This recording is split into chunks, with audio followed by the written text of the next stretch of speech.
It was supposed to be the most beautiful night of her life. The wedding was perfect. The flowers, the vows, the champagne. Everything went exactly as planned. But when Chloe slipped away early to their brand new $10 million penthouse, she had no idea she was walking straight into a nightmare she never saw coming.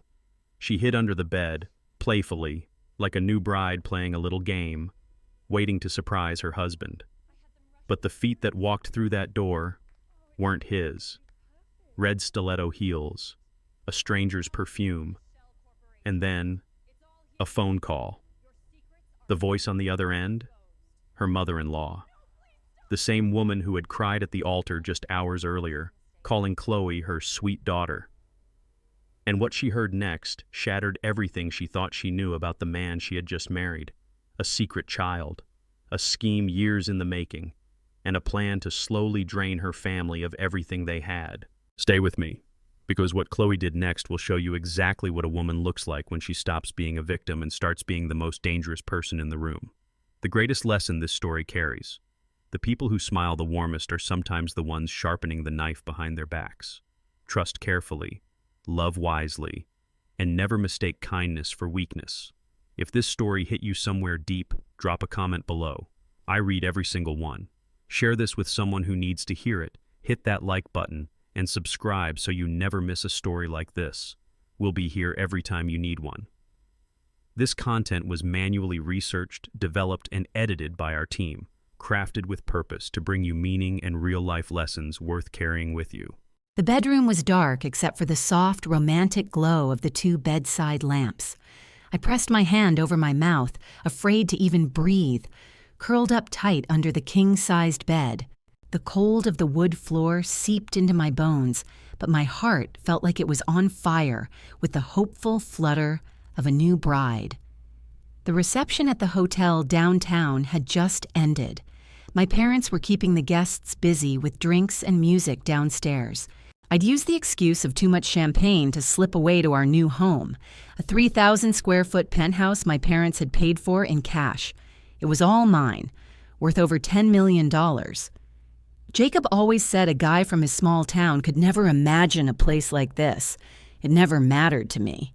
All that mattered was him, the man who'd stand in a blizzard for 2 hours just to buy me a specific pastry. My original plan was to shower, put on the beautiful silk gown I'd bought, and be waiting for him. But a playful idea popped into my head, like something from a movie where the bride hides from her groom. So I lifted the heavy bed skirt and crawled underneath, feeling like a little girl playing a game, my ear pressed to the floor, listening. Even through the thick carpets, I could feel his footsteps approaching. He was here. The doorknob turned.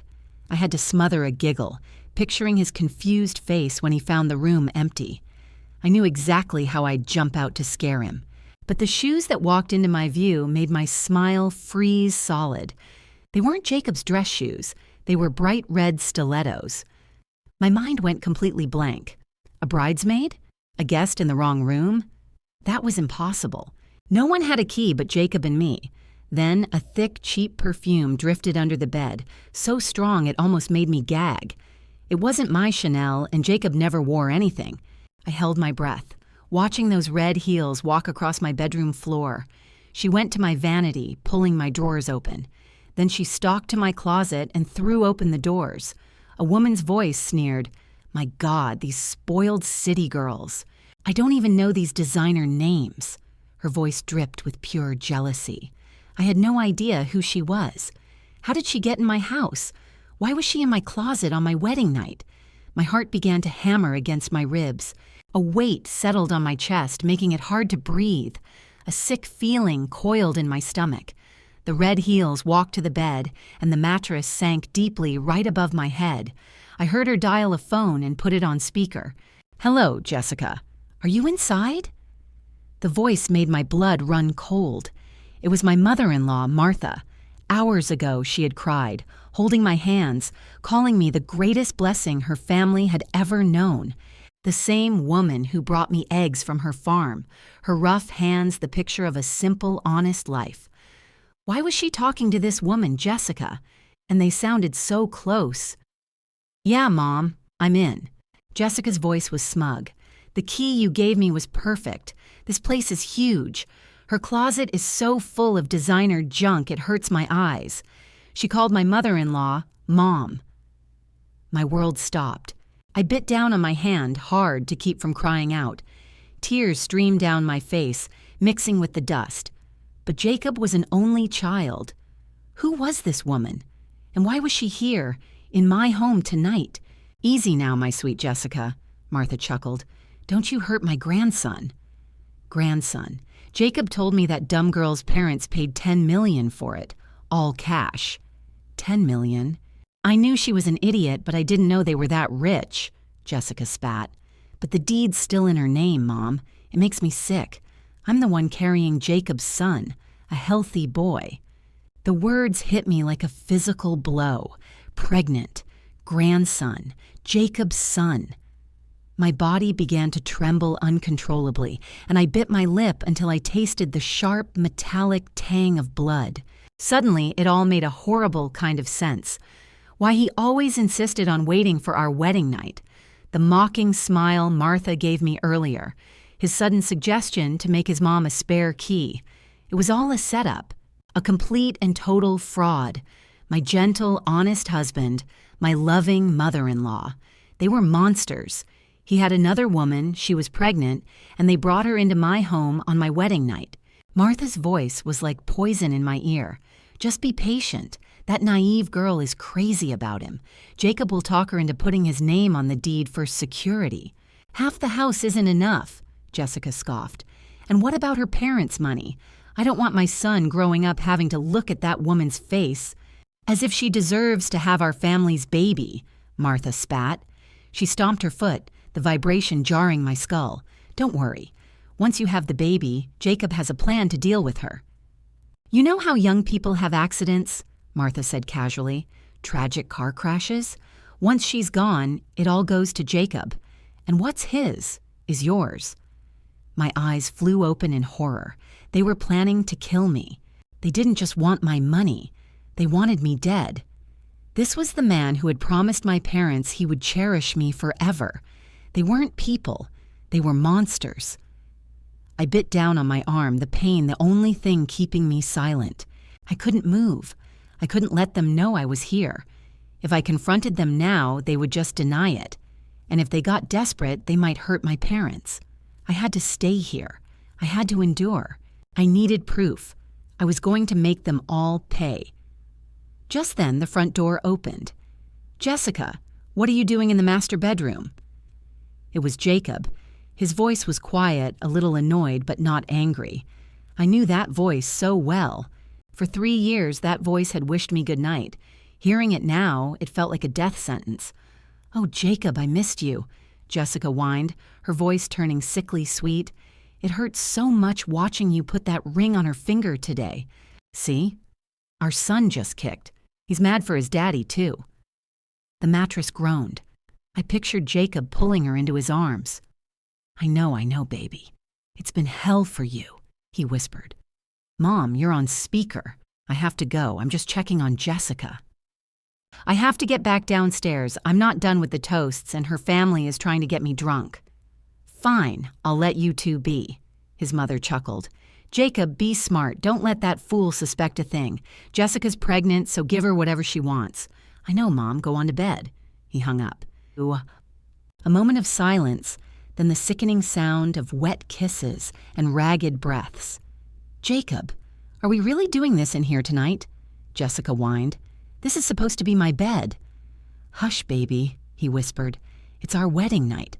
If I'm not in here, she'll run crying to her parents. Her folks are smart. If they find out what we're doing, it's all over. Just be good. In a few days, I'll fake a work trip and fly you to Aspen, that resort you love. To him, I was just a walking bank account, a naive girl who made his skin crawl. Okay, I'm running out of time. I need to get downstairs before Chloe gets suspicious, Jacob said. You clean up and go back to your room. Leave nothing behind. Tomorrow, when she's at her parents', I'll bring you something good to eat. You'd better be quick, Jessica pouted. And look at all these designer bags. Bring me the pink one. I want it. Anything for my queen. Why just one? Once this place is ours, everything in it will be yours. I heard clothes rustling, then their footsteps fading away. The door clicked shut, and the room fell into a deathly silence, lit only by the mocking red glow of the bedside lamps. I don't know how long I stayed there, cramped under the bed. My arms and legs were numb. The tears had dried on my face, leaving my skin tight and salty. I felt like a marionette whose strings had just been cut. I dragged my aching body out. When I finally saw myself in the mirror, I didn't recognize the woman staring back. My hair was a wreck. My perfect bridal makeup was a disaster. My eyeliner smeared into black pools around my eyes. I was as white as a sheet. My silk nightgown was coated in dust. I wasn't a bride.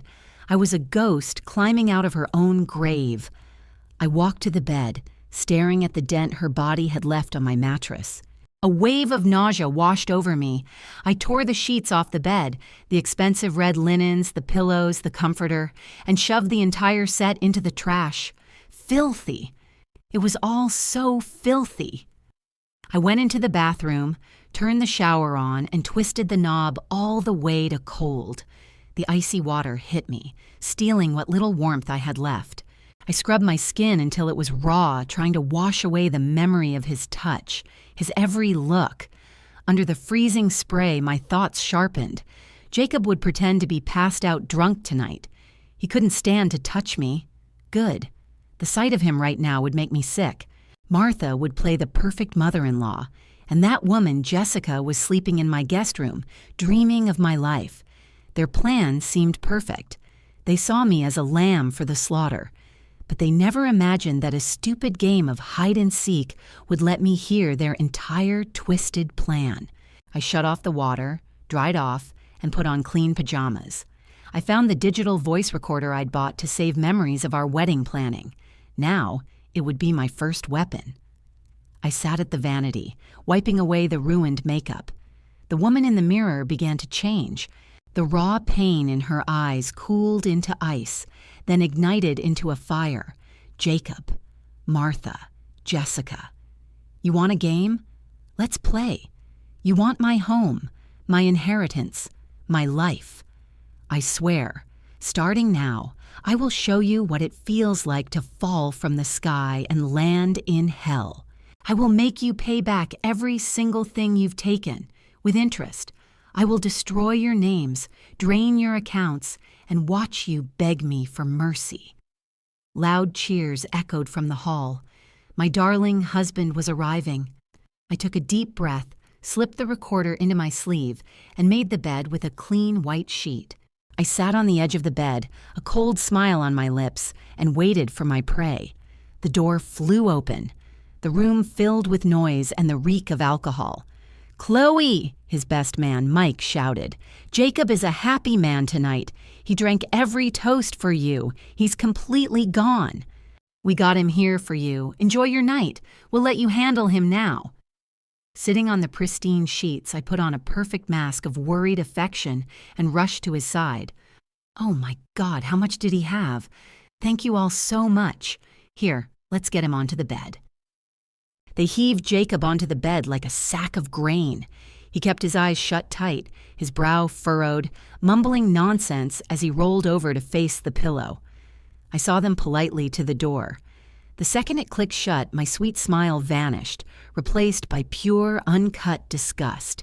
I walked slowly back to the man I had just married. He was in his expensive custom suit, his tie askew. Before, my heart would have broken to see him like this. I would have been running for a warm towel and some tea to help his hangover. But now, standing over him, I could smell the cheap, cloying perfume Jessica had rubbed all over him. My stomach turned.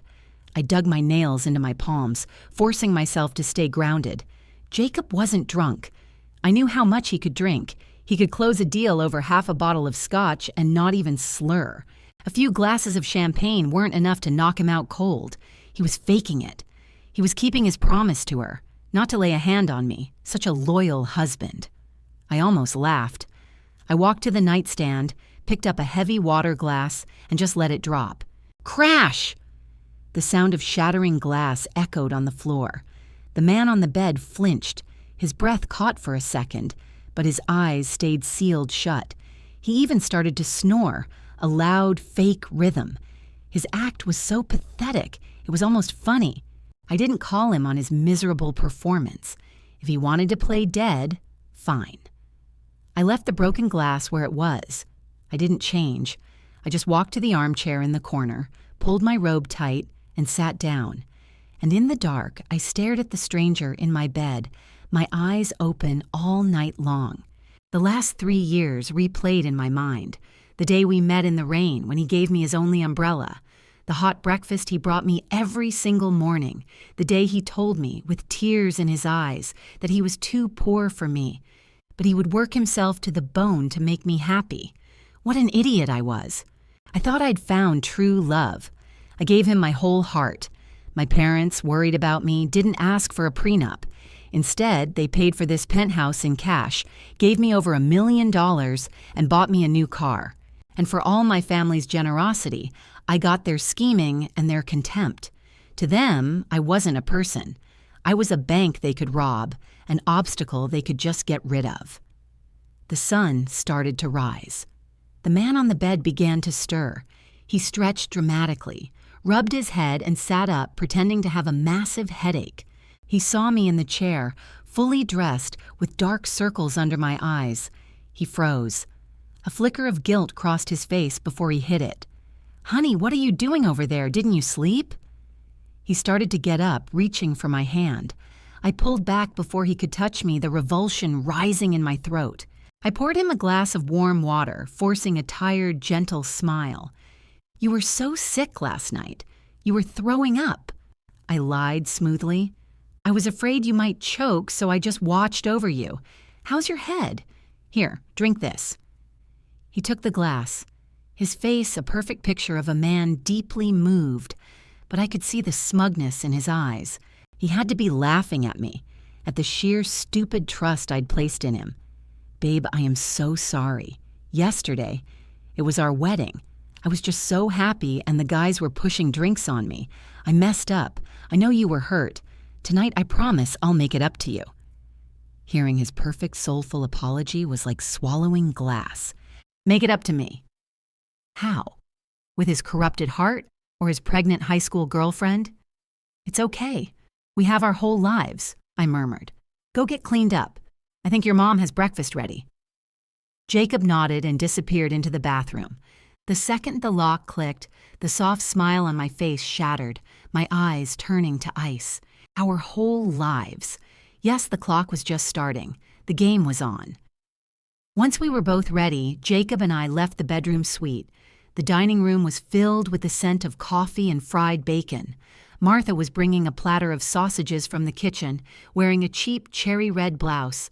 Her hair was pulled back tight, her face arranged into a loving, motherly smile. "Oh, my sweet girl is finally awake. You must be exhausted from yesterday," Martha cooed. "Come, sit down. Mom made you your favorite breakfast. Eat while it's hot."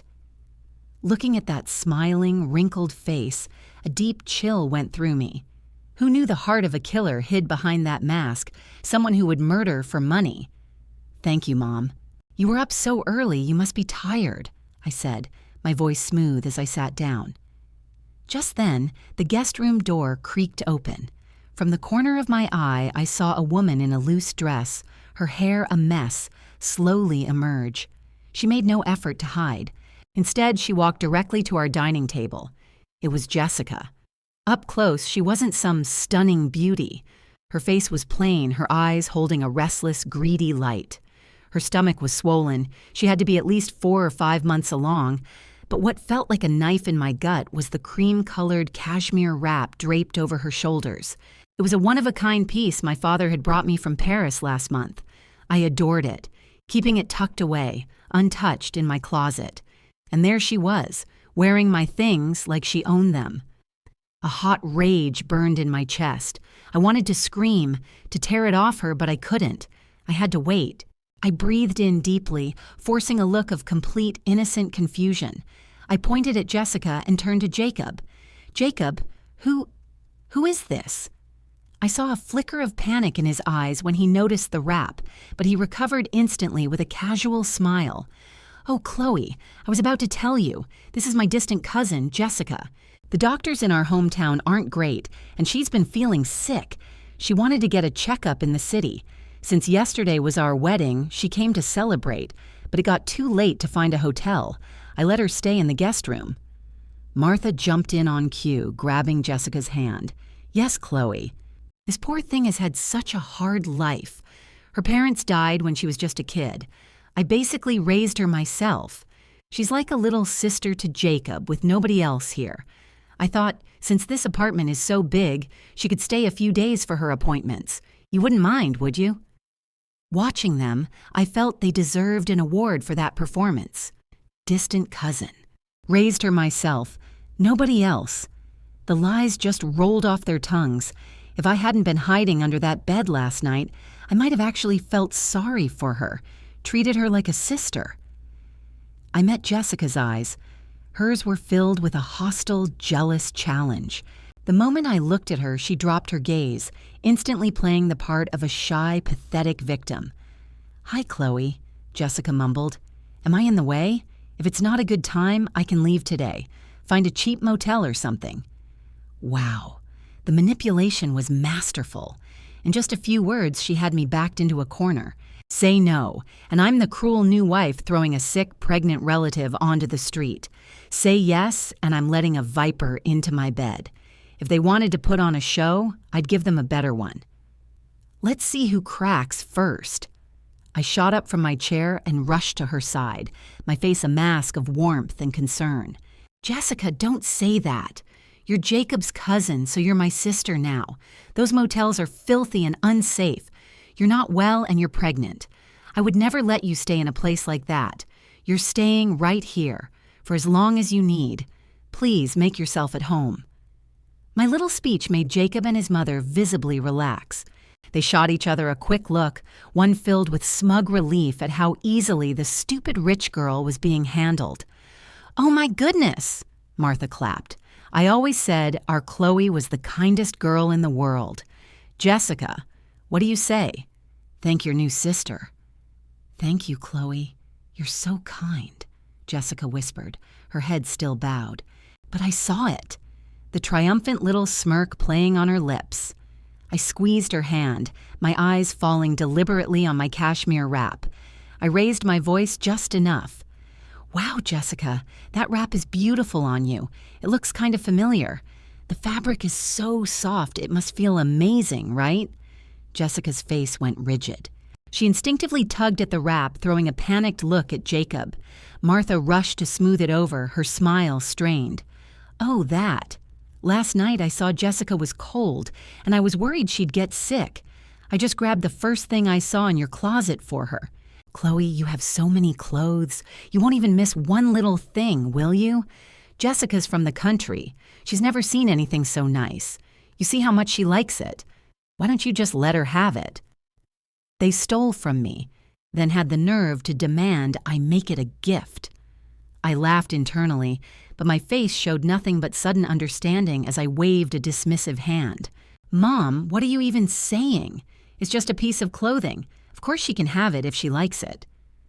I paused, enjoying the flicker of fear on Jessica's face, a sick pleasure rising inside me. But Jessica, a wrap like that needs the right handbag. Expensive cashmere like this needs a real designer bag to complete the look. You know, I just remembered I have a limited edition pink Chanel bag in my closet. It's a little too young for me. I've never even used it. I think it would be perfect on you. Before anyone could say a word, I walked back into our bedroom. I came out holding the purse, worth thousands, and offered it to Jessica. Her eyes nearly bulged out of her head. The raw, naked greed was impossible to hide. This was the very bag she'd been demanding on the phone last night. Is this really for me, Chloe? It's too much," she said, but her hands were already wrapped around the strap in a death grip, like she was terrified I'd change my mind. "Of course," I smiled warmly. "We're family now. Think of it as a welcome gift. Anything you need, you just have to ask." Jacob watched us, a brief flash of pain in his eyes. It was my money, after all, money he already considered his, but he played along to keep Jessica quiet. "Chloe said it's yours, so take it." "Thank her, Jessica." That breakfast was a battlefield of smiles and lies. Martha and Jacob kept praising my kindness while Jessica clutched her new bag and ate like she was starving, giving me dark, calculating looks. And I just calmly sipped my coffee, already building the architecture of my revenge. After we ate, I stood and grabbed my coat. "Jacob, Mom, I have to get to the office. I know we just got married, but there's a huge project at the company that I have to manage myself. I won't be home for lunch. You two keep Jessica company." Normally, a bride would stay home the day after her wedding. But Jacob was visibly delighted that I was leaving, giving his perfect little trio time alone. "Of course, honey. Work is important. Drive safe. Mom and I will take good care of Jessica. Don't you worry about a thing," he said. Martha gave me a sickly, sweet goodbye. "Don't work too hard, Chloe. A woman's real place is with her family. Come home early. Mom's making a special roast for dinner." I smiled, nodded, and walked into the private elevator. The second the polished steel doors slid shut, the smile fell from my face. My eyes went hard. "My real place is with my family. You mean you want me dead in that house, don't you?" But I wasn't going to my father's company. I drove directly to the city's main electronics district. Inside a discreet surveillance shop, I paid cash for 5 of the smallest, most advanced hidden cameras and listening devices they had. They were as small as a button, with long-life batteries and their own cellular data cards. The surveillance gear was self-contained, streaming video directly to a new burner phone. After getting it, I drove to my bank downtown. To show Jacob my trust before the wedding, I'd opened a joint account with $5,000 as our emergency fund. His birthday was the pin. I never checked the balance because I trusted him completely. Now that trust was gone. In the bank's private office, I asked my manager for 6 months of transaction records, every single one. He returned with a thick stack of papers. I read every line as a cold fury built inside me. For months, the money had been draining away. First, small amounts for relatives or a sick aunt. Then it jumped to 5, even 10,000. Last month, during our wedding planning, a $5,000 transfer was made. The recipient's name was there in black ink, a slap across my face. Jessica Miller. He was using my money for his mistress and their baby. My knuckles were white as I gripped the papers. My eyes burned, but I refused to cry. What I'd learned last night had turned my heart to stone. I folded the statements and put them in my purse. This was more than proof of his theft. It was the weapon I would use to destroy their entire family. Leaving the bank, I made a call. After several rings, a gruff voice answered. "Chloe," Charlie said, "you got married yesterday. Shouldn't you be on your honeymoon instead of calling me?" Charlie was an old friend of my father's. He'd left the corporate world to open a PI firm that handled corporate theft and messy divorces. He was ruthless, connected, and completely trustworthy. "Uncle Charlie, I'm in trouble," I said. "I need a full background check on a woman named Jessica Miller from Jacob's hometown. I want every bank account, every call log, every secret you can find." There was a pause, and Charlie's tone became serious.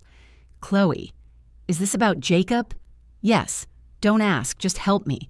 And my parents can't know. Money isn't an issue. I just need irrefutable proof as fast as you can get it." He sighed. "All right, kid. Uncle Charlie gets it. Send me what you have. In 3 days, I'll know everything about him." I hung up, the knot in my chest loosening slightly as I breathed the cold air. Now for the final part of my plan. I had to return to that house and plant the cameras. My watch read 2 p.m. Martha always took a nap at this time. Jacob was likely sleeping off his fake hangover, and Jessica, being pregnant, would be resting. It was the perfect time. I parked a block away, pulled on a cap and mask, and slipped back into my own home. The foyer was silent, the living room dark. I took off my shoes and moved in my socks, holding my breath. I could hear soft snores from both bedrooms. They were all asleep. I took the tiny cameras from my bag. The first went under a large plant by the TV, giving me a full view of the living and dining rooms. A second I tucked into the chandelier base, aimed directly at the dining table where they held their secret meetings. The third camera, the riskiest one, was for the guest room where Jessica and Martha did their plotting. The door was slightly ajar. I could see Jessica asleep on the bed, drooling, a small puddle forming on the pillow. She was clutching that pink Chanel bag like a child. I pushed the door open, each step a torment. My heart pounded as I stepped onto a chair and placed the tiny camera in the AC vent above her bed, angling it for a clear view. As I stepped down, Jessica stirred and mumbled something. I froze, my heart in my throat. "Jacob, my bag," she whispered in her sleep. "Just a dream." I let out a shaky breath, my back soaked in sweat. I slipped out of the room, closing the door behind me. I placed the last 2 cameras in the hallway and on the balcony. With everything in place, I left, got in my car, and opened the app on the burner phone. 5 clear video feeds appeared. The living room, the dining table, Jessica sleeping, I could see it all. I put in an earpiece and heard her faint breathing. It was done. The house was no longer their sanctuary. It was a glass cage. Every word, every move would be evidence to seal their fate. I drove around until 5 p.m., then bought some fancy pastries and walked in the front door, playing the part of the tired professional. The smell of roast beef filled the air. Martha came out of the kitchen, beaming. "Chloe's home," she chirped. "Go wash up, sweetie. Dinner's almost ready." Jacob took my coat and the pastries, giving me a hollow kiss on the cheek. "Tough day, honey?" he asked. On the couch, Jessica watched us, a flicker of pure hatred in her eyes before she looked away. It was a picture of a perfect family. If not for the live feed on my phone, I might have even believed it. I forced a smile and walked to the table. "Not at all," I said. "How could I be tired with my wonderful family here?" During dinner, they fawned over me, praising my work ethic while I planned their ruin. Jessica just sat there clutching her bag and watching me with calculating eyes. I ate, refining my next move. After dinner, I claimed exhaustion and went to the master bedroom. Jacob stayed behind to watch TV with his mother. I locked the door, turned on the shower to cover any sound, and pulled out the burner phone. With my earbuds in, I watched the screen. The real performance was about to begin. As soon as my door clicked shut, Martha's sweet smile vanished. She glanced at my door, then leaned in to whisper to Jacob, "Did you see how nice she was to Jessica? She suspects nothing." Jacob sneered, tossing the remote. "Mom, I told you. She's a spoiled, sheltered idiot." I whisper a few sweet nothings, and she's completely lost, he bragged. "She's wrapped around my finger." Jessica moved closer, rubbing her stomach. "If she's so easy, Jacob, when are you asking about the house? My baby is coming soon. I won't have my son born while this place is still in that bitch's name." A calculating smirk crossed Jacob's face. "Patience. We do this right. Tomorrow is the post-wedding dinner at her parents' estate. I'll go with her. When we get back, I'll play the victim," he continued. "Tell her I feel like a freeloader, that my pride is hurt. I'll beg her to put my name on the deed to feel like a man. Then it becomes marital property." Martha clapped her hands. "Brilliant, Jacob. You have to really sell it. Cry if you must. She's a soft touch. Once your name is on it, we force her to sell, take the money, and buy a mansion," Martha plotted. "Let her rot." "The sale comes later, Mom," Jacob corrected. I could still hear Jacob's voice from last night. "This penthouse is worth a fortune. Once I get my name on the deed, I'll find a way to clear out her accounts and sell off her cars. After we've squeezed every last cent from her." Then Jacob had dragged his thumb slowly across his throat, a cold, murderous light in his eyes. Jessica saw him do it. Instead of fear, a sick thrill bloomed on her face. "You're incredible, Jacob. I can't wait to be the mistress of this place. The second I move in, I'm tossing all her clothes and filling that closet with mine." In my own bedroom, listening to these 3 demons hatch their scheme, my blood began to boil. A play for pity. Get his name on the house. Bleed her for everything she's worth. Not a chance. I clicked the phone off and let the icy shower rain down on me. I shut my eyes, breathing deep. You want a show, Jacob? Fine. Tomorrow at my parents' house, I'll give you the grandest stage you've ever seen. I'll let you have the performance of a lifetime, but you need to remember I'm directing this show. You want what's mine? I'll set a trap so perfect you'll never see it coming. I'll watch you walk right in, and when it closes, there won't be anything left of you. The first light of morning cut through the curtains like a blade. I opened my eyes to the crystal chandelier hanging above me. For a second, there was nothing. Then, the sickening conversation from last night flooded my mind. A play for pity. Name on the house. Bleed her dry. The words coiled in my stomach like cold snakes, biting until I ached. I turned to look at Jacob sleeping beside me, his breathing even and soft, so peaceful, so innocent. Who would ever guess a monster hid behind that human mask? I took a slow breath, pushing the rage down. The game was just starting.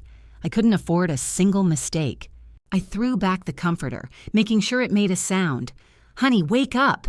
We can't be late for the brunch at my parents'. We have to get ready. Jacob startled awake, rubbing his eyes. The moment he saw me, the gentle, doting husband appeared. He reached for me. My face didn't change. I moved just out of his reach, pretending to look for my slippers, neatly avoiding his touch. "Why are you up already, honey?" he asked. "You were working all day. Go back to sleep. Mom already got the gifts for your parents. You don't have to worry." I held back a bitter laugh. Your mother got the gifts? The woman who'd cut a penny in two? What could she possibly have picked out? I didn't call him on it. I just smiled and went to the bathroom. When I came out, breakfast was on the table. Martha was bringing out a plate of greasy hash browns. That woman, Jessica, was sitting in my chair at the head of the table, wearing my slippers. She sipped her juice, her greedy eyes scanning the expensive room. Seeing me, Martha's fake smile stretched across her face. "Oh, Chloe's awake. Come on and eat. Your mom just ran down to the diner for these hash browns. They're still hot." "Thank you, Mom. You do too much." I smiled, pulling out a chair. From the corner of my eye, I saw the coffee table. A couple of cheap plastic grocery bags sat there, holding 2 bottles of bargain bin whiskey and some discount vitamins. So this was what he'd prepared. A wave of disgust hit me, but I didn't show it. I took a sip of coffee. "Honey, are those the gifts Mom got for my parents?" Jacob fidgeted, his eyes avoiding mine. Yeah, Mom said older people like practical things. And you know, honey, since I give you my paycheck, I don't have much extra cash. It's the thought that counts, right? Your parents won't mind." What a beautiful lie. He gave me the debit card with his $300 base salary, then found excuses to take back double that from me every month. He used my money on his mistress but wouldn't spend a dime on my parents. Jessica, who'd been silent, decided to chime in. "Chloe, Jacob is under so much pressure. You city people are all about appearances, bringing expensive things to a simple dinner. We value the heart behind a gift. Besides, your parents are rich. Do they need more stuff? You're so kind, Chloe. You wouldn't blame Jacob for this, would you?" The nerve. A mistress in my house, eating my food, trying to school me. I looked at her pregnant belly and fought the urge to throw my hot coffee in her face. Instead, I laughed. "Cousin Jessica has a point," I said brightly. "Family shouldn't worry about appearances. But my father is a businessman. He has a reputation. If his son-in-law shows up with cheap liquor, his friends might see and make fun of Jacob, and Jacob has his pride. I couldn't watch them humiliate him. I rose and crossed to the display case. Inside were gifts from a client of mine. 2 bottles of 50-year Macallan, beluga caviar, Cuban cigars, the kind of extravagance my parents would never afford. "These are from Jacob," I said, putting on a show for them. As I placed the priceless scotch on the table, I heard Martha's sharp intake of breath. I saw raw, ugly envy flash in Jessica's eyes. Martha couldn't look away from the Macallan. She looked like she wanted to tear her own eyes out and glue them to the bottles. "Oh my God," she stammered. "How much does something like that even cost? Chloe, Honey, isn't it a waste? Why don't you just leave it here? Mom can return it, and you two can save the money." As she spoke, her hand started reaching for the box. I wasn't having it. I smoothly picked up the bottles myself and put them in gift bags, giving her a gentle, disappointed look. "Mom, you can't say that. This is a priceless gift from Jacob. You can't return it. This is how Jacob honors my father. It shows his respect. Right, Jacob?" I passed the problem to him. As the bottles disappeared into the bag, Jacob swallowed hard. He was in physical pain, but for his big performance later, he had to force a smile. Yeah, Mom, Chloe's right. It's for her parents. I'll carry them. We can't have her lose face." Jessica was clenching her jaw so tight I thought it would break. She crushed the bacon in her hand, the poison practically spilling from her eyes as the gifts went into my car. I loved every second of it. This was only the start. If this was painful, the rest of the day would destroy them. After breakfast, we carried the bags to the Mercedes my father had bought me. Jacob got into the driver's seat like he owned it. We pulled out of the garage, heading toward my parents' estate. The silence in the car was heavy. Jacob wasn't making his usual stupid jokes. His brow was furrowed, and he kept sighing like he had the weight of the world on his shoulders. I hid my smirk. And here we go. The actor is taking the stage. I leaned back, turning to him with a worried expression. "Honey, what's wrong? You seem so down this morning. Is everything okay at work? Did you not sleep well?" That was his cue. He let out another long, pained sigh, gripping the steering wheel until his knuckles were white. He was the perfect picture of a man broken by life. "Chloe, I'm just in so much pain." His voice was thick with emotion, a tiny sob hidden in his throat. If I hadn't seen the video last night, heard him rehearsing this very moment with his mother, I might have actually fallen for it. But looking at his face now, all I felt was disgust. I kept playing the part of the sweet, clueless wife. "What is it? Tell me. We're married. You can't keep things bottled up inside. It breaks my heart." Jacob slammed on the brakes at a red light and turned to me. His eyes were actually red, glistening with fake tears. "Chloe, I just feel like I'm not good enough for you. Your family has so much. You grew up in mansions and luxury cars. I'm just a poor kid from the country. At work, they call me Jacob to my face, but I know they laugh at me behind my back. It was a masterpiece of a performance. They call me a gold digger," he whispered, his face in his hands. His shoulders shook with a grief so perfectly measured it could have won an award. I watched him, my husband, the man who had shattered my world, and felt nothing but ice in my veins. "It's a living hell. I can't even go to work events anymore," he said, his voice cracking. "I see how they look at me."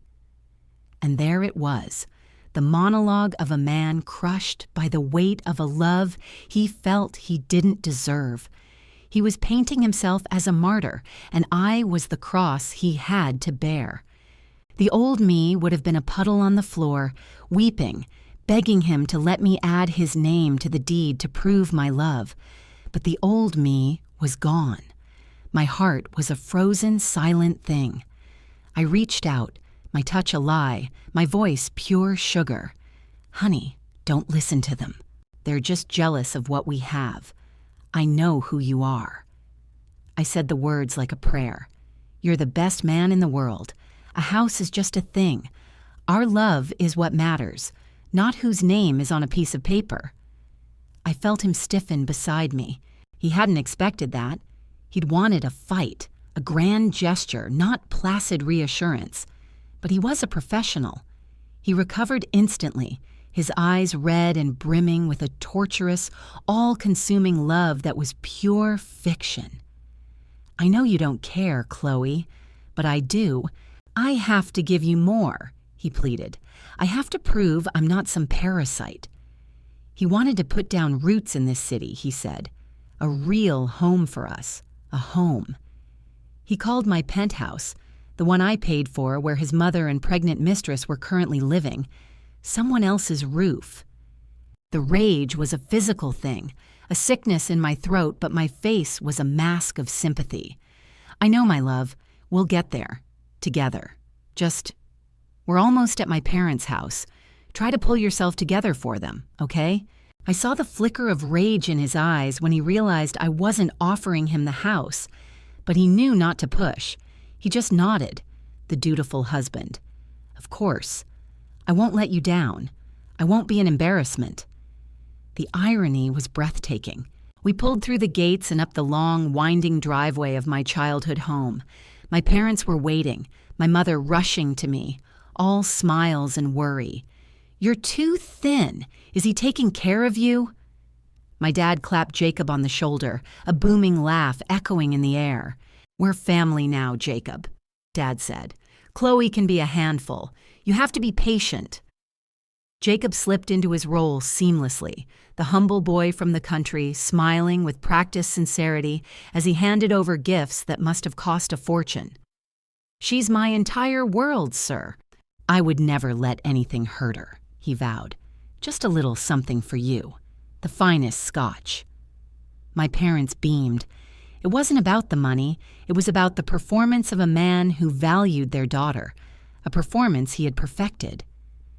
"Oh, you shouldn't have," my mother said, waving a hand. "Just seeing you two happy is enough for us. Come in, come in. I had the chef make your favorites." Inside, the house was a cathedral of generational wealth, and I watched his eyes drink it all in. His gaze swept over the art, the furniture, the sheer scale of it all. And in his eyes, I saw a fire of greed so intense, it was terrifying. He was already seeing himself as the king of this castle. Lunch was a blur of praise, my parents treating him like the son they never had. Then, after the wine had been flowing, he made his move. He put down his fork, lifted his glass, and drained it in a single dramatic gulp. He slammed the empty glass on the table with a crack that made my parents jump. Showtime. "Jacob, what's wrong?" my father asked, his brow furrowed. Jacob's eyes welled up on cue, tears streaming down his face. He stood, shoved his chair back with a scrape, and dropped to his knees on the marble floor. The sheer spectacle of it almost made me laugh. Kneeling, in front of your in-laws. It was so ridiculously over the top, a desperate theatrical plea. To get his hands on what was mine, he was willing to sacrifice every last shred of his dignity. "Dad, Mom," he sobbed, "I failed you. I failed Chloe." My mother shot up from her chair, horrified. "Jacob, for heaven's sake, get up. Whatever it is, you can say it standing." But he wouldn't move, just knelt there, a pathetic, weeping mess. "No," he cried. "I have to say this right here, or I'll never forgive myself. Chloe deserved so much better than me." He wept. "We live in a home you paid for. At work, they whisper behind my back. They call me a kept man, a gold digger who's just after your family's money." My father's face hardened. He was an old-fashioned man who despised gossip. "Who would dare say such things? We chose you for your character, not your bank account. What business is it of theirs?" Jacob only cried harder. "Dad, words can destroy a person. I can handle the long hours," he sobbed, "but I'm a man. I can't stand the shame. I can't stand them saying my wife married a nobody." He looked up then, his face a mask of tear-streaked sincerity. "I want my pride. I want to give Chloe a home that's truly ours." And there it was, the final act. "Dad, Mom, I'm begging you. Let me put my name on the deed. It's not about the money, I swear. I'll write you an IOU. I'll sign a note for half the market value of the house. I'll spend the rest of my life paying you back from every paycheck I earn," he swore. "I just need this one thing, this last piece of my dignity, so I can hold my head up high and say that it's my home too." It was brilliant, I had to admit, a masterstroke of manipulation. He wasn't just begging, he was offering a deceptive, empty promise of repayment. To my parents, he looked like the most honorable man on earth, willing to take on millions in debt for his pride. And that piece of paper? It meant nothing. We were married. They would never collect. His plan was so obvious, so transparent, I could practically hear his thoughts. And just like that, they fell for it. Completely. My mother's eyes were wet with tears as she pulled him to his feet. "Oh, you dear boy, we understand," she sniffled. "Of course you can add your name. Don't be ridiculous about I owe us. Tomorrow, Chloe will take you to the county office and we'll have it done." He tried to hide it, but I saw it. A flash of pure, ecstatic triumph in his eyes. A smirk he couldn't quite contain. He thought he'd won. He thought half of a $10 million apartment was his. He was already celebrating with his mistress in his head. But the game wasn't over. He was the hunter, but he had just walked right into the trap I had so carefully laid for him. I didn't scream. I didn't cry. I simply stood up, took his arm in mine, and gave him the brightest, most adoring smile I could fake. "Honey," I whispered. I've never been more moved in my life. I always played the part of the naive wife, but I never knew he was secretly shouldering so much for us. So when I told my parents I was fine with his name on the deed, Jacob just stared at me. The shock on his face was absolute. He couldn't believe I'd agree so easily. "Chloe, are you serious?" he asked, his voice shaking. I met his gaze. "Of course. We're a team. You're my husband." Then I let the words hang in the air, my tone shifting. "But honey, gossip is a nasty thing. An IOU is just paper. Those co-workers of yours are elitist. They'll say you scammed your way into a free house and your pride will be shattered." He looked panicked. "So, what are you saying?" I glanced at my father, a quick, silent signal that he caught instantly. Dad spent decades in a world of sharks. He knew a power play when he saw one. He didn't know the details, but he knew I had a plan. He stayed perfectly still, waiting. I turned back to Jacob, dangling a bait I knew he couldn't resist. "Honey, to really silence them, you need to buy your half of this house with your own cash. That's the only way to earn their respect." His face fell. "Chloe, you know what I make. Half of that place is $5 million. I couldn't afford that." I laughed, patting his hand like he was a child. "Don't be silly. I would never ask you to do that." My voice dropped to a whisper. "There's something I haven't told you. Dad's company has a private investment opportunity tied to a huge government contract. The initial investment is completely safe, and the return is unreal. It's a 30-day cycle with a guaranteed 300% profit." Jacob's eyes widened. His breathing grew heavy. 300%. In a month. He was already doing the math. I watched his greed twist his features and pushed harder. "Yes, 300%. The slots are almost impossible to get. Dad saved one for me, but you need this more. You deserve the chance to prove yourself." I turned to my dad, playing the doting daughter. "Dad, Jacob is your son. He's in a tough spot. You have to help him. Please, just this once, let him have the investment slot." My father, a master of the game, immediately looked grave, his voice low and serious. "Chloe, that's out of the question. That project is top secret. Do you have any idea what I went through to get that slot for you, and you want to just give it away?" His performance was flawless. It was all Jacob needed to hear. Dad's stern act convinced him it was real. The last shred of his reason went up in a blaze of greed. He spun around, practically falling at my father's feet, his eyes wild like a gambler who'd just been given a sure thing. "Dad, please, I'm begging you. I swear, the moment I get the money, I'll buy my share of the house. I just want to show everyone I can provide for Chloe." My dad sighed, looking torn. "All right, fine. Since you're both so insistent, I'll make an exception. But the minimum buy-in is $1 million in cash. Can you manage that?" The color drained from Jacob's face. $1 million. He'd just given $5,000 to his mistress.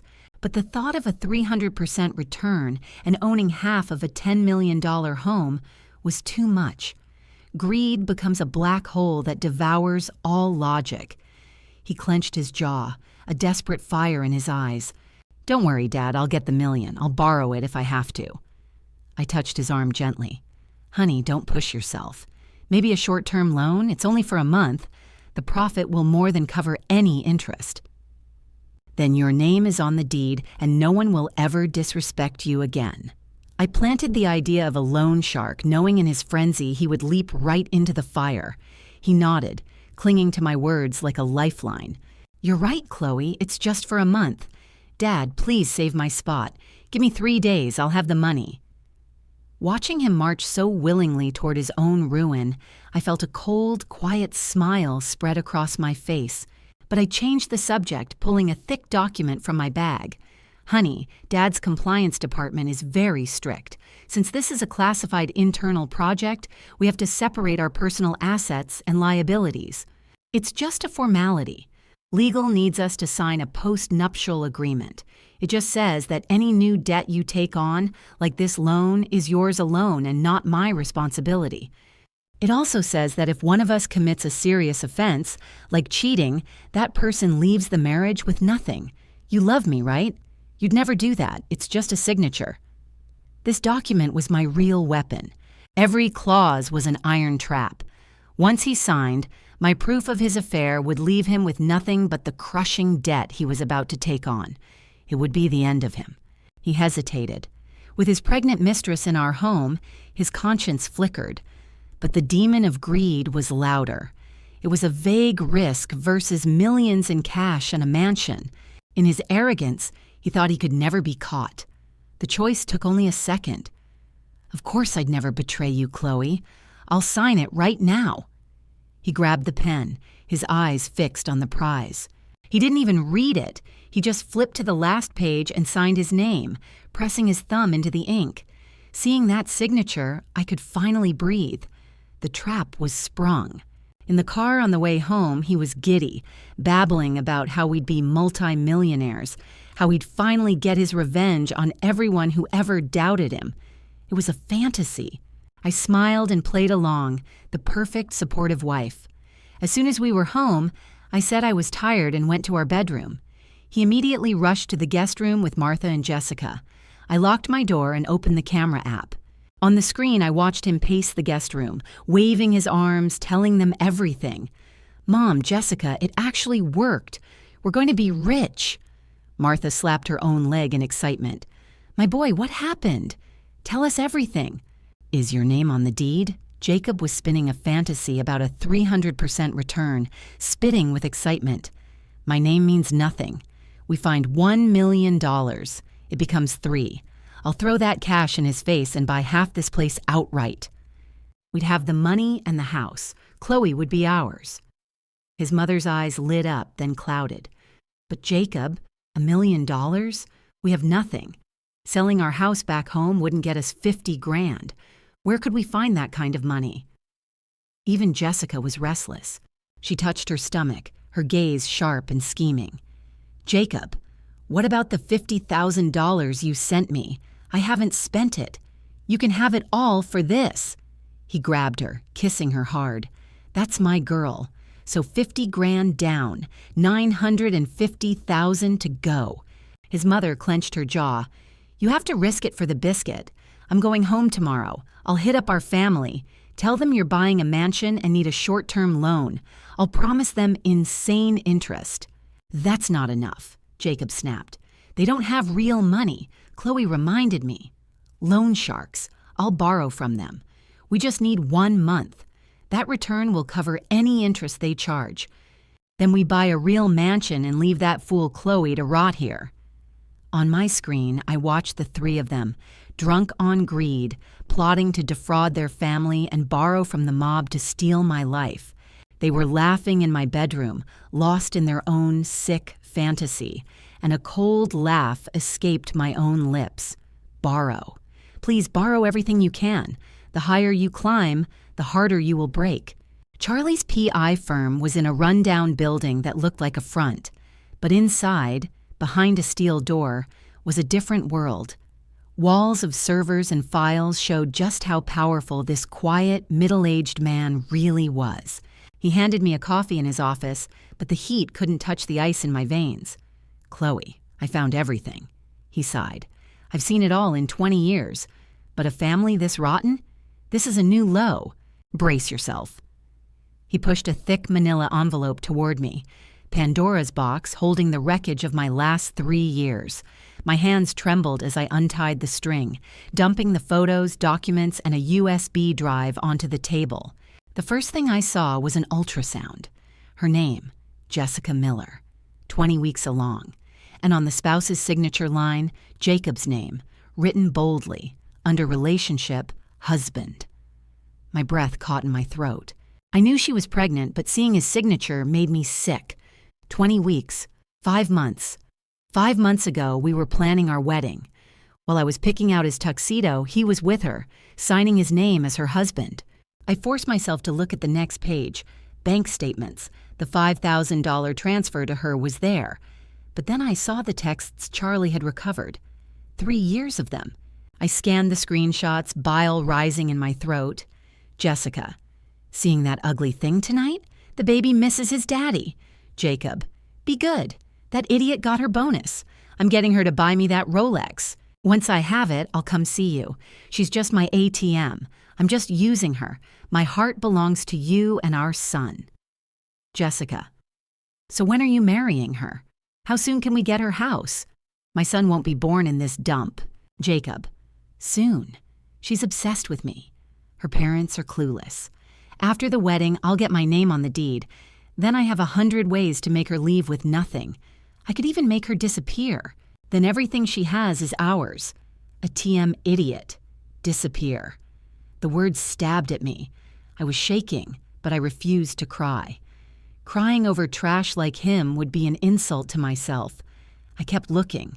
There were motel receipts and pictures of his mother and Jessica shopping for baby clothes. For 3 years, they were leeches, draining me dry and laughing at me behind my back. The sweet boy who saved me from the rain. It was all a lie.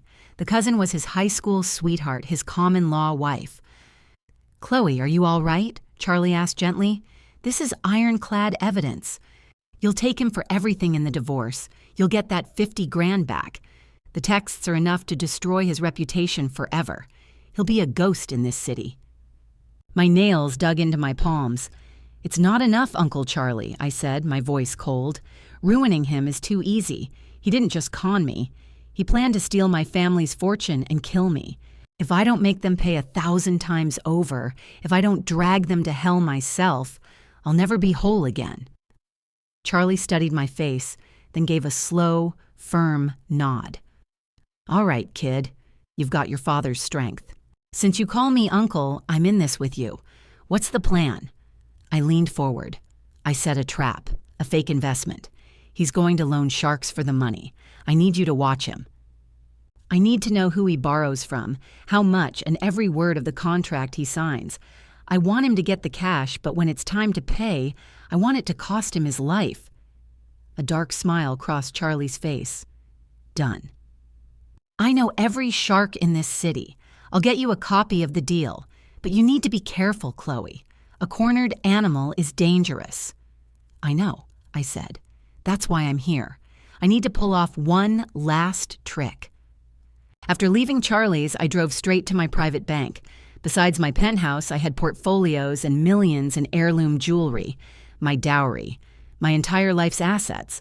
Jacob's plan was to take it all. I was about to serve him a poisoned meal. I sat across from my wealth advisor. Liquidate everything, I told him. Stocks, funds, all of it. Transfer every cent to my father's offshore family trust. And I want it done fast with no paper trail leading back to me. He nodded, and within 30 minutes my fortune was gone. Safe in a vault Jacob could never touch. All I left were a few bank cards, a cruel illusion of wealth they couldn't touch. Then I went down to the vault. I opened my box. Inside lay my mother's legacy, including a flawless antique emerald necklace worth $2.5 million. A 5-carat pink diamond ring lay beside it, heirlooms from my mother's side. I gently slipped the real jewels into a simple velvet bag. From my purse, I took out identical boxes holding perfect replicas I'd had made overnight. It cost me thousands. Their weight, their cut, their fire. To the naked eye, they were perfect. But they were just worthless glass and stone, a truth only a jeweler's tools could reveal. I arranged the fakes in the vault, a perfect, heartbreaking mirror of what was lost. A cold smile touched my lips as I locked the vault door. You want my jewelry so badly, Jessica. You want it for your grandson, Martha. Go ahead, take it. I can almost taste your despair when you find out it's all fake. The final trap was the penthouse. I drove to Uncle Arthur, my dad's lawyer, a man who'd known me my whole life. Chloe, that agreement I drafted, did Jacob actually sign it? Uncle Arthur asked, his voice gentle. I laid the papers on his desk, showing Jacob's signature, his thumbprint. He signed it without a glance, blinded by a 300% return. Uncle Arthur just shook his head, his face a mask of disgust. That boy's greed is a disease. This document ensures his loan shark debt is his alone. Creditors can't touch you, he confirmed. And when you prove he cheated, he gets nothing. But Chloe, the penthouse, if he brings $1 million, you're not really putting his name on the deed, are you? I just laughed, a sound with no warmth. Put his name on it? He doesn't deserve it in his wildest dreams. Uncle Arthur, I need you to draft a mortgage lien, make it ironclad. Say that before we were married, I took a $30 million loan from my father's company. This penthouse is the only collateral. And put in a clause that lets the title transfer to Dad's company whenever I say the word. Uncle Arthur's eyes lit up, his smile sharp and knowing. Brilliant, he whispered. You're pulling the world out from under him. With a $30 million lien, this place is legally worthless, a negative asset. If Jacob gets his name on the deed, he's not getting property. He's taking on half of a $30 million debt. Excellent. Leave it with me. I'll make it so tight not even God could find a loophole. By the time I left his office, the sun was setting. I sat in my car, staring at the skyline, and finally let myself breathe. My assets were safe. The jewels were fake. The penthouse was a trap. My life, once full of love, was now a fortress lined with poison. And they were about to walk right in, jaws open, ready to swallow a grenade.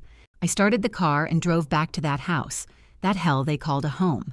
In the garage, I put in my earpiece, opening the surveillance app to see how they'd gotten their $1 million. The sound of chaos filled my ear. Jacob, I'm home, Martha was shouting. Lord, these old bones can't take the bus anymore. On my phone screen, Martha stumbled in, looking frantic and wired. She was clutching a filthy duffel bag, darting to the windows to pull the curtains shut like a common thief. I got it, Jacob. I swallowed my pride and got it. I went back home, hit up your uncles, cousins, everyone, she panted. I told them you needed money for a mansion and promised them 10% interest in a month. Jessica lunged from the couch, tearing the bag open. It was stuffed with cash, old crumpled bills that smelled of desperation and mothballs. It was their family's life savings, their retirement money. To Martha and Jacob, it was just fuel for their fantasy. How much is there? Jessica shrieked. Martha puffed out her chest. $300,000. With your 50 grand, that's 350,000. Jacob, what about the other 650,000? Jacob's face was a terrible mix of terror and manic glee. He swallowed, his voice dropping to a conspiratorial whisper. I found someone, Mom. The only person who loans that kind of money this fast is a guy named Frankie the Razor, down on the south side. I have a meeting with him at 8 tonight at his casino. If I sign, the $650,000 is ours. The names Frankie the Razor and Underground Casino made even Martha flinch. Jacob, that's loan shark money. What if something goes wrong? They'll kill us. Jacob turned on her, his eyes wild. The gentle man I thought I knew completely gone. No risk, no reward, Mom. We have $350,000. Chloe guaranteed me the investment spot. $1 million in, $3 million out. We pay the shark back and we're still millionaires with half the penthouse. This is everything we've dreamed of. I'd take the money if it came from the devil himself. Jessica egged him on, her voice shrill. He's right, Mom. You want to go back to a trailer? You want your grandson to be poor? After this, Chloe won't even be good enough to shine my shoes.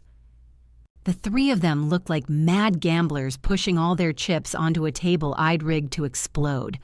A cold laugh escaped me in the car. 10% interest, stealing from family, Frankie the Razor. You really are choosing the worst way to die, Jacob. I knew who Frankie was. He was a monster from the city's underworld. His rules were simple mob math. You borrow, you pay his insane weekly interest. You miss a payment, he starts taking pieces of you. At 7:30, Jacob left. I sent a quick text. Uncle Charlie. He's going to Frankie's on the south side. I need clear audio and video of him signing the contract. Charlie's reply was instant. Relax, my guy is inside. You'll get a 4K video of him signing his life away. I went upstairs, forcing my body to look weary from work. Their greedy faces instantly softened into fake concern. Chloe, you're back. Martha smiled sweetly. I made some tea. Jacob had to meet a client. I took the cup, my own smile feeling like a mask. Thank you, Mom. He works so hard. My head is splitting from spreadsheets all day. I'm just going to lie down for a bit. I locked my bedroom door behind me. For the next 2 hours, Jacob was about to live the most important and final moment of his life. I opened my phone. Charlie had sent the live feed. It showed a smoky, dark basement. In the back, on a leather sofa, sat a man with a scarred face. It was Frankie. Jacob stood before him, stiff and sweating, a lamb waiting for slaughter. You're Jacob, Frankie said, his voice gravel. My guy says you need $650,000. You know how this works. I take my cut first. You walk out with $550,000. The term is 30 days. You owe me $1 million flat. You're 1 minute late, I take a leg. You want it or not? $1 million owed. Over $300,000 in interest. I saw Jacob's knees shake, but then that manic gambler's glint returned to his eyes. The interest is high, Frankie, but I can do it. I'm the son-in-law of Richard from the Richard Corporation. I have a deal that clears $3 million. I'll pay you $1.1 million for the trouble. He was using my father's name. Frankie just sneered. I don't give a damn who your father-in-law is. You could be married to the president's daughter. My rules are my rules. Since you have no collateral, you sign in blood, and my boys will film you holding your ID and stating the debt.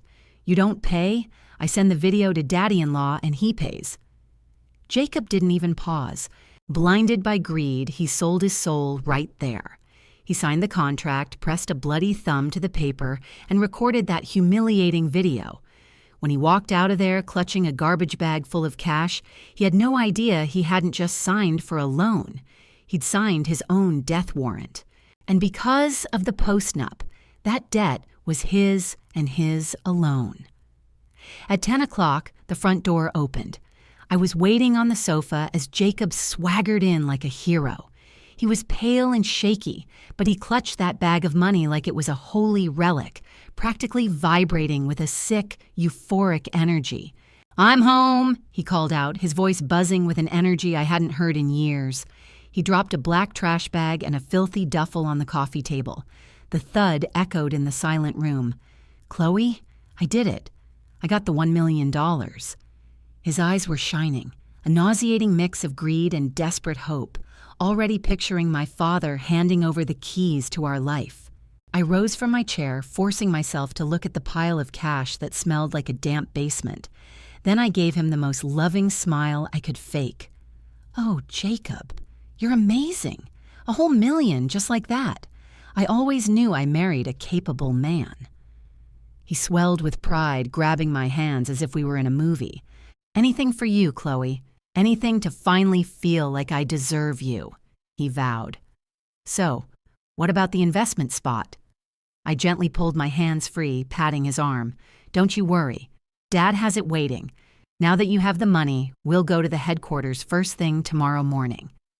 We'll get the contract signed and wire the funds to the secure corporate account, I said.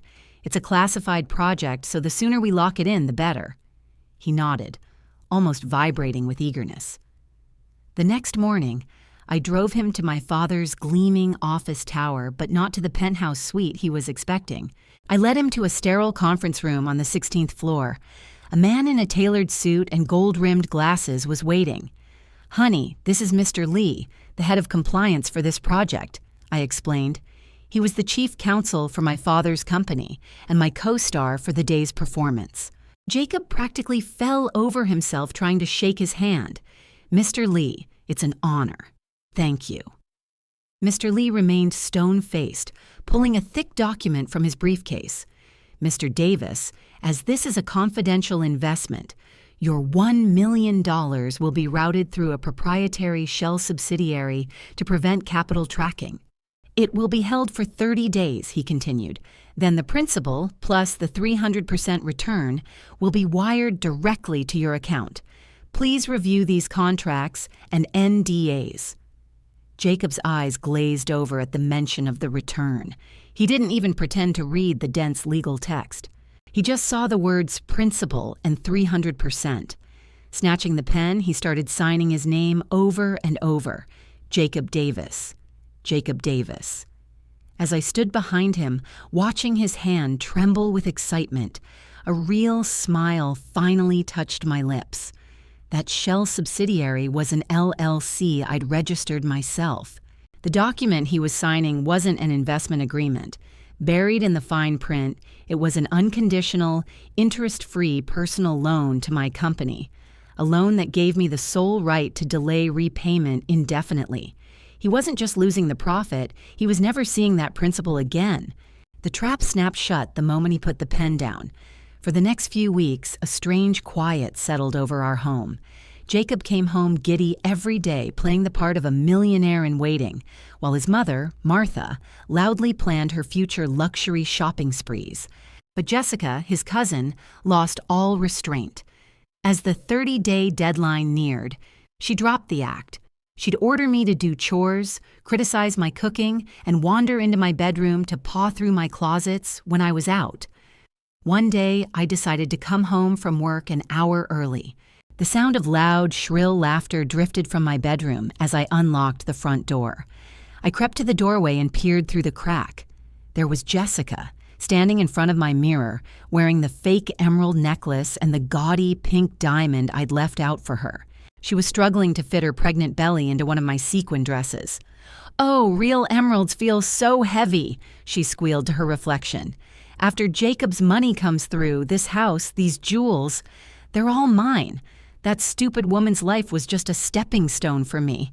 She grabbed my $100 Tom Ford lipstick and smeared it across her mouth like a child. I leaned against the doorframe, watching the pathetic display. "Does my necklace fit you well, cousin?" I asked, my voice flat and cold. She jumped, the lipstick falling from her hand as her face went bone white. Her hands flew to her neck, fumbling with the clasp, shaking too hard to get it undone. "Chloe, you're home early," she stammered, caught red-handed. Before, I would have screamed, but now, seeing her panicked face, I felt nothing but a cold, quiet satisfaction. I walked into the room, my eyes locked on hers. "Those are family heirlooms. They're worth millions," I said, my tone like ice. "A girl like you, wearing something so priceless. Aren't you afraid of cursing yourself? Take it off, now." Terrified, she finally managed to undo the clasp and held it out to me. But the moment the necklace was in my hand, her fear morphed into a vicious desperation. She clutched her stomach, threw herself to the floor, and began to scream. "Chloe, you pushed me, my baby, my stomach hurts. Jacob, Mom, help. She's trying to kill my baby." It was the classic villain's move. Hearing the shrieks, Martha and Jacob burst in. Martha saw Jessica on the floor and lunged, shoving me hard against the wall. "Are you crazy?" she screeched. "She's pregnant. If anything happens to that baby, you'll pay for it." Jacob's face was a mask of pure hatred, the kind of look you give an enemy you want to destroy. "You've gone too far, Chloe," he spat. "So she touched your things. You had no right to hit her." He looked at me as if he'd never known me at all. "You act so sweet, but you're a monster inside," he snarled. Staring at their twisted, ugly faces, I didn't feel rage. I felt it all freeze into something much colder. I knew the camera I'd hidden in the corner was recording every perfect, high-definition second. I didn't have to fight back. A terrifying smile spread across my face. All right, if you care about her that much, you should take very good care of her for the next 2 days. I let my gaze drift over the three of them. Because the day after tomorrow, at my father's 60th birthday party, I'm going to give you all a gift you will never forget. The 2 days passed in a blur. Tonight was the night. For my father's 60th, he'd booked the grand ballroom at the city's most exclusive 5-star hotel. The guest list was a who's who of the city's elite. Board members, business partners, our entire extended family. Meanwhile, in my home, Jacob and his family were practically vibrating with a manic excitement. Today was exactly 30 days since his investment. In his mind, tonight wasn't just a birthday party. It was his coronation, the night he would finally become a multimillionaire. When I emerged in my evening gown, the sight in my living room almost made me physically ill.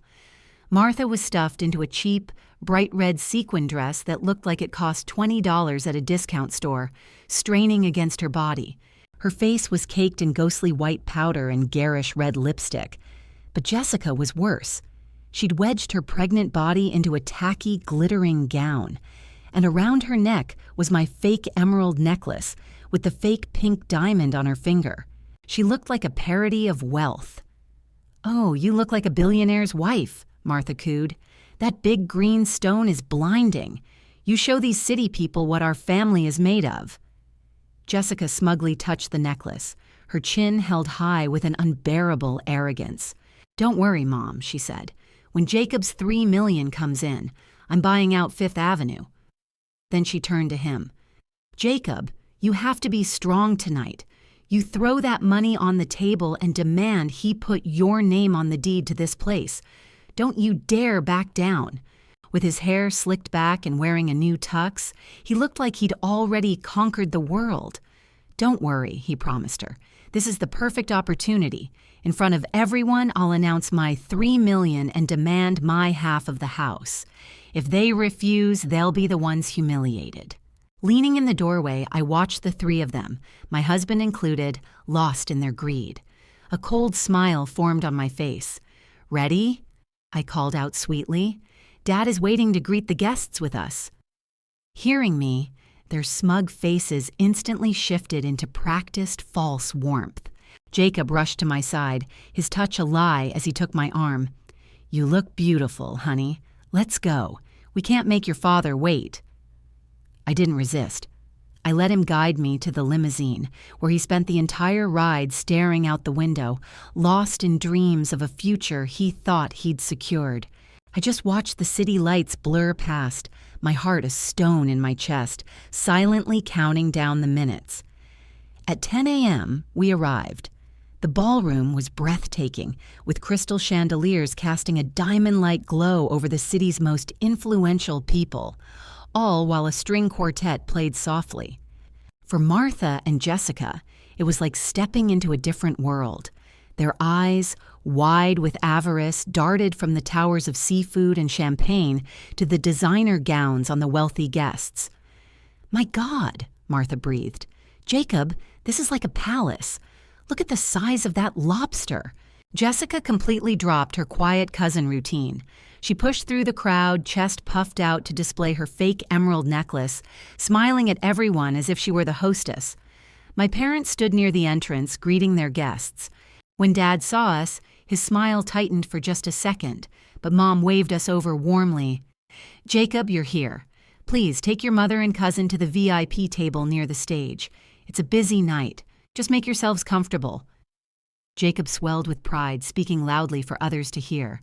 "You look so young, Mom." "Dad, happy 60th birthday.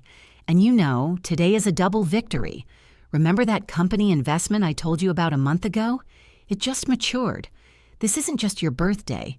It's the day I prove I belong here." The people nearby turned, their whispers filling the air. Everyone knew Jacob came from nothing. Now he was bragging about some big score. My father looked at his smug face, a flicker of cold contempt in his eyes that no one else saw. "Is that so, Jacob? Ambition is fine, but a man needs to stay grounded. Don't get ahead of yourself. Go and sit. We can discuss it after dinner begins." Jacob took it as a sign that my father was just too proud to admit his worth in public. He felt invincible, signaling to Martha and Jessica as they strutted to the best table in the house. At noon, the party officially began. After the MC's introduction and my father's speech, it was time for the daughter and son-in-law to give a toast. Just then, Jacob shot out of his seat, strode onto the stage, and snatched the microphone right out of the MC's hand. A dead silence fell over the ballroom. Hundreds of pairs of eyes were fixed on him. "Distinguished guests, friends," Jacob's voice boomed. "I'm Jacob Davis, son-in-law of the CEO of Richard Corporation. Today is my father-in-law's 60th birthday, and I have a priceless gift for him, my mother-in-law and my beloved wife, Chloe." At the VIP table, Martha was bright red, clapping wildly. Jessica stood up, ready to soak in the reflected glory. Jacob turned to me, his eyes full of that fake, deep love. "A month ago, to prove my love for Chloe, I scraped together $1 million. I put it all into a high-risk company project. Today, that investment paid off. $3 million landed in my bank account. Dad, Mom, Chloe, I'm not just paying you back. I am buying my half of the equity in our home. I want everyone here to know that I, Jacob Davis, am not a freeloader. I am a man who provides for his wife." It was a hell of a speech, full of passion and fire. If you didn't know the truth, you'd have been moved by this story of a man fighting for his honor. A ripple of polite applause went through the room. Jacob bathed in the attention, his ego swelling as he looked down at me with pure pressure in his eyes. "I see your money," his look said. "Now, if you don't give me the house, you'll look like a monster to everyone here." He was using our reputation to blackmail us. I looked up at his disgusting, arrogant performance, and the cold smile I'd been suppressing finally broke free. The show was about to begin. I stood slowly, gathering the hem of my gown. Under the intense stare of the entire room, I walked gracefully onto the stage. I came right up to Jacob and took the microphone from his hand. "Ladies and gentlemen," my voice rang out, steady and clear, "I'm sure you all heard my husband. He has truly gone to unimaginable lengths to prove himself. So, as his wife, I also have a very special gift for my good husband, my good mother-in-law, and my good cousin sitting right over there." I stressed the words, "good cousin," and hundreds of heads snapped toward Jessica. Jacob's face twitched. He knew something was wrong. But feeling invincible with his imaginary $3 million, he tried to shut me down. "Honey, what gift? It's Dad's birthday. Let's do this later at home." "At home? Oh no," I smiled. "This present needs to be opened right here to be a true surprise." I turned to the back of the room and snapped my fingers. "Turn on the main screen." The words had barely left my lips when the giant LED screen behind us blazed to life. The ballroom lights dimmed, plunging the room into a tense, heavy silence, our faces lit only by the cold glow from the screen. It wasn't a birthday slideshow. It was a crystal-clear hospital ultrasound, blown up so large that every word was a dagger. Patient, Jessica Miller. Gestational age, 20 weeks. And at the bottom, the final blow. Spouse signature, Jacob Davis. Relationship, husband. A bomb went off in the ballroom. Gasps and horrified whispers erupted. The entire room stared in disbelief. "What is this? Isn't he married to Chloe? Who's Jessica?" "Oh my God, the signature says husband. That pregnant girl at their table. That's her. He's been hiding a pregnant mistress this whole time." The quiet murmurs grew into a roar of outrage. The moment Jacob saw the image, the color drained from his face. He looked like a ghost, stumbling backward, shaking uncontrollably. "It's fake," he stammered into the mic, panicked. "Chloe, someone set me up. That's not me. That's not my signature. I don't know anything about this." He was still trying to lie, even then. Down at the VIP table, Martha had gone rigid, then slid from her chair to the floor. Jessica was ashen, clutching her stomach, her eyes wide with pure terror. I completely ignored his pathetic denials. My voice was ice. "Fake, Jacob? You think we're done? That was just the appetizer. Ladies and gentlemen, I'd now like to play you a very interesting recording." The screen changed, and from the speakers, a crystal-clear, venomous conversation filled the room. It was the recording from my wedding night. Martha's shrill voice echoed, full of greed. "Once his name is on that deed, half of that house is ours. Then we drain her parents for everything they're worth." Jessica's jealous sneer came next. "Why does she get a mansion? I'm the one giving Jacob a son. A healthy baby boy. Why does that spoiled brat get everything?" But the deadliest part was Jacob's own voice, cold and ruthless, echoing through the silent hall. "Once you and the baby are settled, I have a way to handle her. People get depression, or they have tragic accidents. It happens all the time. Once she's gone, the house, the money, everything becomes mine." As this cold-blooded murder plot filled the room, the air turned to ice. The guests weren't looking at them like a joke anymore. They were looking at them like they were monsters, absolute monsters. It was about more than money. They were going to kill me. I heard someone yell, "Call the cops!" My father's face was thunderous, his hands clenched. At his nod, security surrounded their table. That's when Jacob just shattered. He collapsed on the stage, a pathetic, sobbing mess. He crawled to me, clinging to my leg like a lost animal, pleading, "Chloe, I was wrong. They made me say it. I love you. Forgive me." "For the $3 million, he begged, "for the house." Even then, he was lost in a fantasy about money. The delusion was sickening. I felt a surge of revulsion and pushed him away with my foot. $3 million, I asked, my voice dripping with contempt. "Still dreaming, Jacob. Let me wake you up."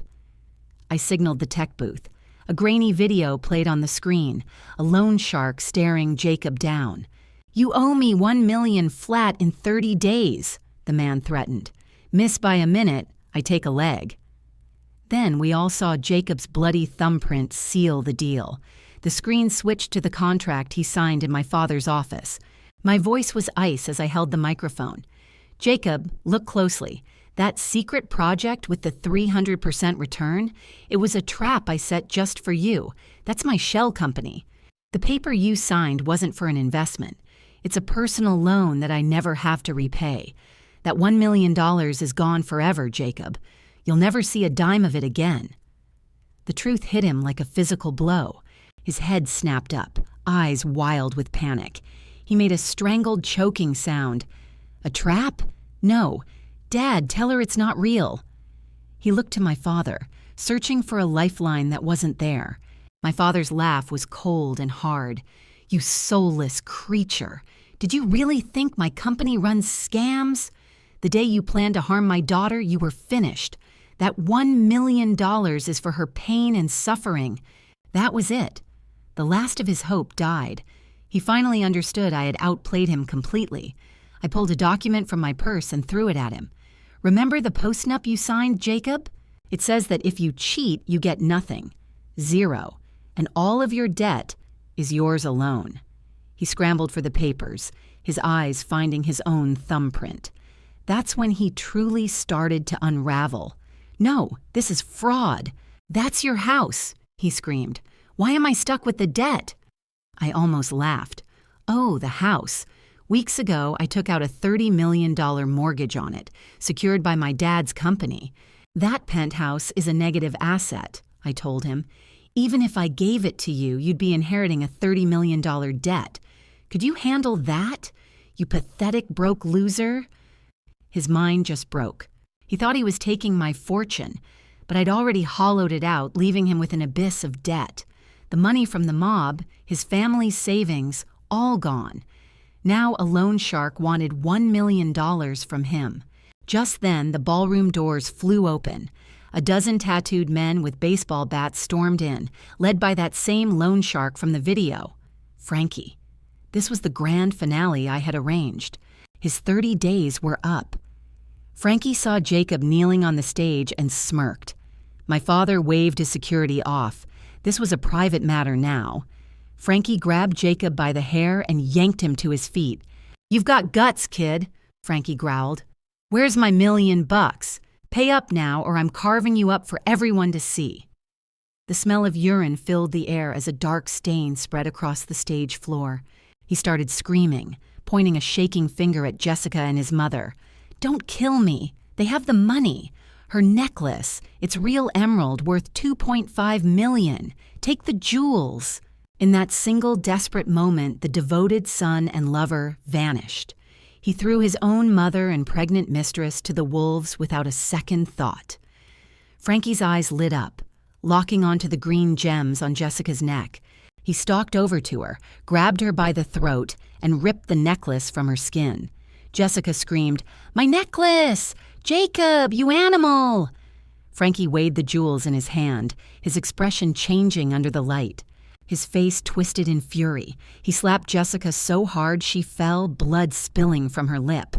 "You stupid bitch!" he roared. "You think you can fool me with $30 worth of glass?" Jessica stared at the worthless fake on the floor, then at the ring on her finger, her mind reeling. I looked down from the stage. "Did you really think I'd let you steal my family's heirlooms, Jessica? Everything in that safe was replaced with fakes the day you moved in. You thought you landed a billionaire, but all you got was a broke con man who owes the mob $1 million. She completely snapped. The shock was too much. She flew at Jacob like a wild animal, clawing and biting his face. "You liar! Give me my 50 grand back, you bastard!" she shrieked, her sanity gone. Her attack pushed him over the edge. He hit her back, and they started brawling on the floor like animals. "It's your fault!" he screamed. Then his mother, Martha, jumped in, and it became a grotesque three-way fight. "You witch! Give me back my $300,000!" she cried. They clawed and tore at each other, a perfect portrait of greed devouring itself. Their so-called family was a lie, and it had finally imploded. It was a sickening, ugly spectacle. As the guests watched in disgust, the wail of police sirens grew louder outside. The doors burst open again, and this time it was a dozen uniformed officers storming in. A sharp voice cut through the chaos. "Police!" When the detective called their names, Jacob, Martha, Jessica, they just froze. My husband's face went pale, his body slumping as if his bones had turned to dust. Frankie's men tried to run, but there was no escape. Charlie caught my eye from behind the police tape, giving me a small nod. "It's all there, Chloe," he said quietly. "The tapes, the bank records, everything, they're done." Then I saw the handcuffs. The cold, final click as they closed around Jacob's wrists was the sound of his world ending. "Jacob Davis," the officer stated, his voice flat. "You're under arrest." He listed the charges: fraud, conspiracy to commit murder. Martha and Jessica were arrested too. Jacob started to cry, turning to me, his eyes wide with a desperate, pathetic horror. "Chloe," he pleaded, "I was wrong.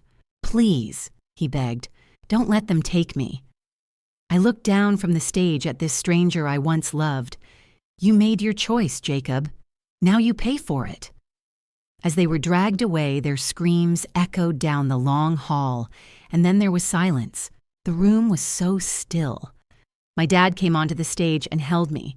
I could see my mom in the front row, tears streaming down her face, but she was smiling with pride. "Everyone," my dad announced. "My daughter has just saved this family, and tomorrow she becomes our new executive vice president." The applause felt like a wave, not just for my father, but for me. I had survived him. 3 months later, the call came. Jacob got 15 years. All the debt, all the lies. It was finally his alone to carry. Even after his sentence, he'll be a broken man buried under millions in debt he can never repay. Martha was sentenced to 3 years, but I heard the other inmates made her life a living hell. She had a complete breakdown and was moved to a psychiatric facility. Jessica got off with a suspended sentence because of the baby, but every asset Jacob had was frozen. She didn't see a penny, and the men he owed money to, they found her. Now she's hiding somewhere in the city's darkest corners, a baby in her arms, living a life she never imagined. That was the price she paid for trying to steal mine. After the divorce was final, I was truly free. I sat in my new office, sunlight pouring in. The city skyline stretched out before me, bright and full of promise. I took a slow sip of my coffee. It tasted sweet. My life was finally my own, and the people who tried to destroy me were rotting in a prison of their own making. And in that quiet moment, looking out at the world, I felt a sense of peace I thought I'd lost forever. It was the first day of the rest of my life.